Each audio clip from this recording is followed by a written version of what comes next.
Salut à tous, c'est Balor sur Graphissime. Alors aujourd'hui une vidéo un petit peu différente, pas de tuto, enfin un petit à la fin, mais on va parler d'un sujet d'actualité. Donc c'est parti!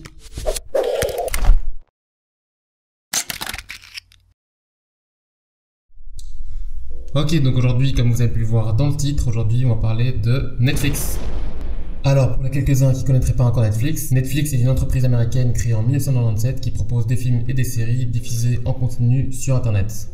Ils ont tout d'abord commencé avec ce logo, puis après en 2000 ils ont changé pour celui-ci, et plus récemment en 2014 avec celui-ci. Pourquoi on parle de Netflix aujourd'hui? Car il n'y a pas si longtemps que ça, Netflix a décidé de créer sa propre police de caractère, Netflixence. Alors, une équipe interne de Netflix s'est associée avec la fonderie Dalton Mag basée à Londres pour créer la nouvelle police de caractère. Faut savoir qu'avant ça, ils travaillaient avec la police de caractère Gotham qui a été créée en 2000 pour le magazine GQ, et cette police de caractère a été popularisée en 2008 avec la campagne publicitaire de Barack Obama. Alors, pourquoi ils décident de créer leur propre police de caractère? Tout simplement pour avoir une police unique et originale qui n'a pas été vue ailleurs, et surtout pour économiser des millions de dollars en licence. Il y a plein d'autres géants qui ont déjà créé leur propre police de caractère comme Google, Samsung ou Apple. Maintenant, on va passer directement dans Illustrator pour un petit peu analyser cette police. C'est parti.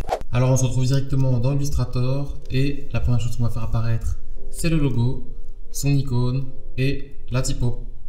Alors, première chose qu'on remarque directement, c'est une typo sans sérif, donc c'est-à-dire que la typo n'a pas d'empattement. La typo va exister en 6 styles différents. Ici, c'est le medium, mais il va y avoir le light, le bold, etc. Alors la particularité qu'on peut retrouver dans la typo par exemple, c'est dans le T, la petite courbe ici, qu'on peut retrouver dans les deux logos, enfin le logo et l'icône. Il n'y a pas grand chose à dire en plus sur la typo parce qu'on va pas se mentir, elle ressemble quand même à beaucoup de typos déjà existantes, mis à part quelques petits détails. Donc ce que je vous propose, c'est de voir comment ils ont créé le logo de Netflix. Alors pour créer le logo de Netflix en 2 minutes, on va utiliser la typo Bébas nœud régular. Je mets le lien dans la description et on va tout de suite écrire Netflix avec. On va l'agrandir. On reste enfoncé sur Shift pour faire un agrandissement en proportion. Ensuite, on va appliquer la couleur rouge. Hop. Et ensuite, on va aller dans Effet, Déformation, Arc inférieur. On va l'appliquer à moins 10%. Et on y est. Ça a vraiment mis 2 minutes. On va le comparer avec le vrai maintenant.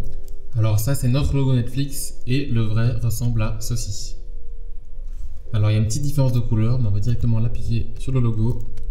Je pense aussi que notre arche est un petit peu trop prononcée, donc on va cliquer sur notre logo, aller dans la fenêtre aspect, cliquer sur déformation et on va mettre ça à moins 8% par exemple. Hop là.